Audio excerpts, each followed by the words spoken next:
નમસ્કાર ખેડૂત મિત્રો, જય કિસાન, જય ભારત. ખેડૂત ભાઈઓ, આજે 3 એપ્રિલ 2026 અને વાર છે શુક્રવાર. એપ્રિલ મહિનો એટલે એપ્રિલ ફૂલ બનાવવાનો મહિનો, અને એપ્રિલ ફૂલ બનાવવાનો કાર્યક્રમ મોટા ભાગે એપ્રિલ મહિનાની 1લી તારીખે એક દિવસ પૂરતો રહેતો હોય છે, અને એમાં પણ બિલકુલ નિર્દોષ રીતે એકબીજાને મૂર્ખ બનાવવાની પ્રક્રિયાઓમાં મોટા ભાગના લોકો આપણા જોડાતા હોય છે, પણ એ માત્ર એક દિવસ પૂરતું જ હોય છે. પણ આ વર્ષે બન્યું છે એવું કે આ આખો એપ્રિલ મહિનો આપણે ફૂલ બનવાનું છે, એટલે કે મૂર્ખ બનવાનું છે. હવે એનું જે કારણ છે, અને એ કારણ એટલે એની જે આખી અત્યારે પ્રક્રિયા શરૂ થઈ ગઈ છે, એ પ્રક્રિયા અને એ કારણ એટલે આપણી સ્થાનિક સ્વરાજની ચૂંટણીઓ. સ્થાનિક સ્વરાજની ચૂંટણીઓની જાહેરાત પણ સાંયોગિક રીતે આપણે જોઈએ તો, યોગાનો યોગ આપણે જોઈએ તો એની જાહેરાત પણ 1 એપ્રિલે જ થઈ, અને 1 એપ્રિલે જાહેરાત થયા પછી હવે એ છેક 29 એપ્રિલ સુધી કાર્યક્રમ શરૂ રહે છે, આપણને બધાને મૂર્ખ બનાવવાનો, એપ્રિલ ફૂલ બનાવવાનો.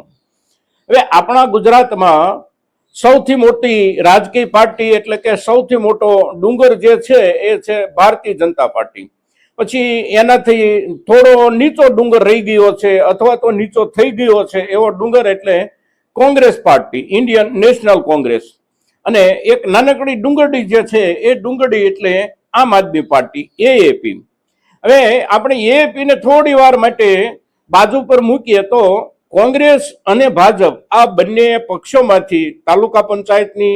બેઠક માટેની ચૂંટણી લડવી હોય, જિલ્લા પંચાયતની બેઠક માટેની ચૂંટણી લડવી હોય, નગરપાલિકાના કોઈ વોર્ડ માટેની ચૂંટણી લડવાની હોય, કે મહાનગરપાલિકાના કોઈ વોર્ડ માટેની ચૂંટણી લડવાની હોય, જે લોકોએ ચૂંટણી લડવી છે અને ચૂંટણી લડવાની જેમની ઈચ્છા છે, ગણતરી છે, અને ચૂંટણી લડવાનો જેમનામાં ઉત્સાહ છે, ચૂંટણી લડી અને બહુ મોટા નેતા બનવાનો જેમને અભરખો છે, આવા લોકો અત્યારે શરૂઆત જે કરે છે મૂર્ખ બનાવવાની, એ ક્યાંથી કરે છે ખબર છે? પોતપોતાના પક્ષને મૂર્ખ બનાવવાથી આ લોકો શરૂઆત કરે છે. પોતપોતાના પક્ષને કેવી રીતે મૂર્ખ બનાવે છે? તો જે તે બેઠક ઉપર ચૂંટણી લડવા માટે એ પોતપોતાના પક્ષ માટે ટિકિટની દાવેદારી કરે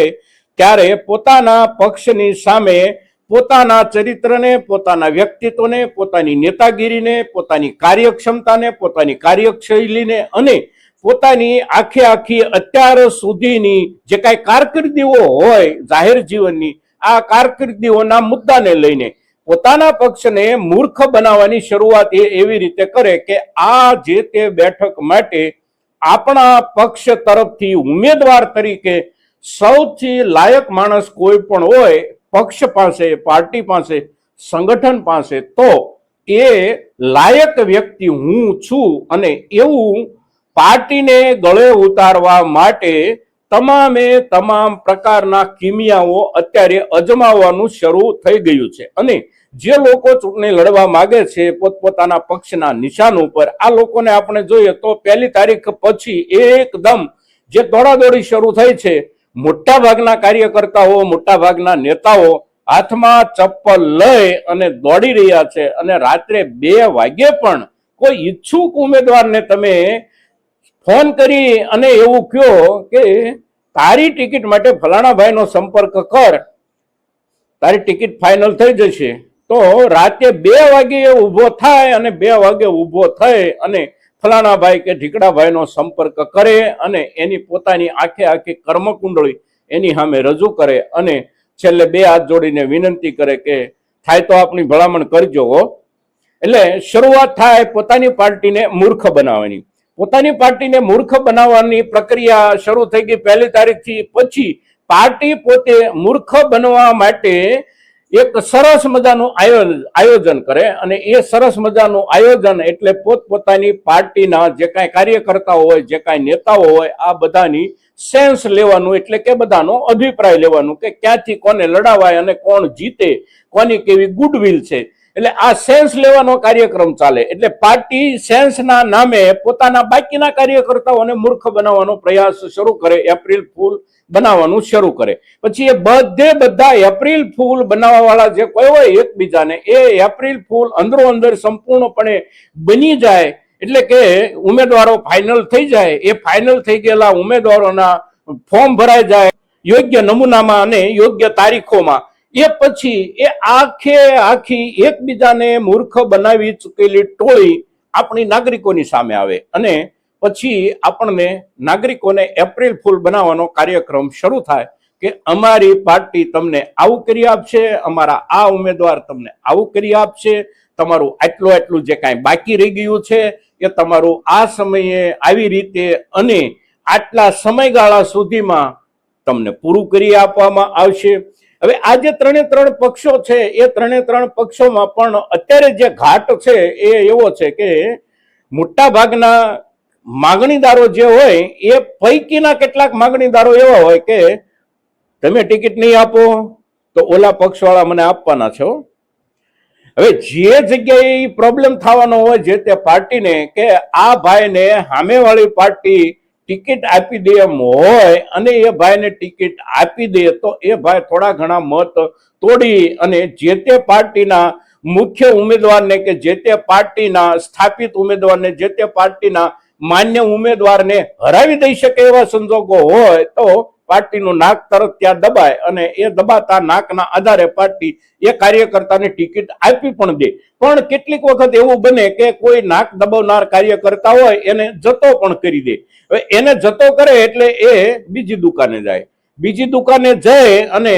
અત્યાર સુધી જ્યાંથી એ માલ ખરીદતો હોય જ્યાં માલ વેચતો હોય એ આખી જે ચેનલ હોય કે નહીં એ આખી ચેનલને પહેલા ભરપેટ ગાળ્યો દે અને ભરપેટ ગાળ્યો દે અને પોતે સંપૂર્ણપણે હવે આ જે તે પાર્ટીની સેવા કરવા માંગે છે એવી પોતાના તરફથી રજૂઆત કરે અને સેવા કરવા માટે